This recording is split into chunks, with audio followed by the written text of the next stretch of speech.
PET scan को समझना आपके लिए ज़रूरी है। पिछले 20 सालों में ही ये हुआ है कि stage 1, stage 2 cancer, stage 3, stage 4 cancer ऐसे बोलते हैं ना। 20 साल पहले याद कीजिए सिर्फ कैंसर बोलते थे, लेकिन अब स्टेज हो गया है ना। तो वो जब पेट स्कैन आ गया हॉस्पिटल में तब से स्टेजेस हो गए। इस बात को समझना पड़ेगा इस जाल से बाहर निकलने के लिए। तो पेट स्कैन में क्या होता है, एक थ्योरी बना ली है, जो सेल ज़्यादा शुगर खाएगा उसे हम कैंसर सेल घोषित कर देंगे। कैसे पता चलेगा बॉडी के कौन से सेल ज़्यादा शुगर खा रहे हैं? तो आपके ब्लड में शुगर इंजेक्ट करते हैं तो शुगर पूरे ब्लड में फैल जाएगा। कोई सेल कम खाएगा, कोई ज़्यादा खाएगा, कोई तो ज़्यादा खाएगा। लेकिन कौन से सेल ने ज़्यादा खाया ये कैसे पहचानेंगे? शुगर के साथ रेडियोएक्टिव मटेरियल को बाइंड कर दे। रेडियोएक्टिव मटेरियल समझते हैं?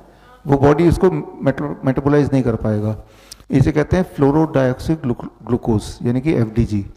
जब उसको इंजेक्ट कर दिया तो वो पूरे बॉडी में शुगर फैल गया और सेल्स उसको खाने लगे और रेडियोएक्टिव मटेरियल मेटाबोलाइज नहीं होगा, वो रेडियोएक्टिव मटेरियल जमा होने लगा। जहाँ जहाँ जमा हो रहा है वहाँ वहाँ ज़्यादा चमक दिखेगी, जहाँ जहाँ ज़्यादा जमा होगा। जहाँ जहाँ ज़्यादा रेडियोएक्टिव मटेरियल जमा हो गया यानी कि वहाँ वहाँ ज़्यादा शुगर का कंजम्पशन हुआ होगा।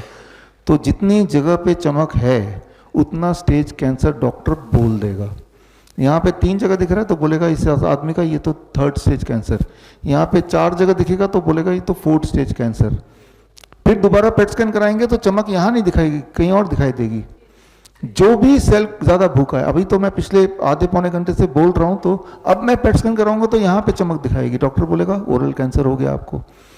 मान लो आप जिम से आते हैं, एक ही हाथ में एक्सरसाइज करते हैं तो चमक यहाँ दिखाई देगी, because these cells are hungry.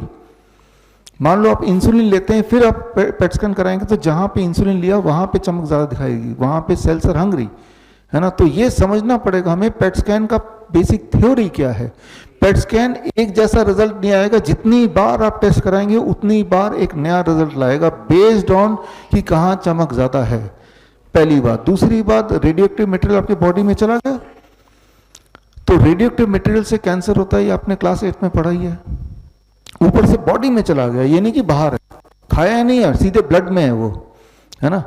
PET scan कराने से पहले आपको कंसेंट फॉर्म साइन कराते कि नहीं कराते? कराते हैं ना। उसमें लिखा ही होता है कि भाई कुछ दिनों तक छोटे बच्चे, प्रेग्नेंट वुमेन के आसपास मत जाना, उनको कैंसर हो जाएगा। क्यों? क्योंकि आप you are having a circulating radioactive material.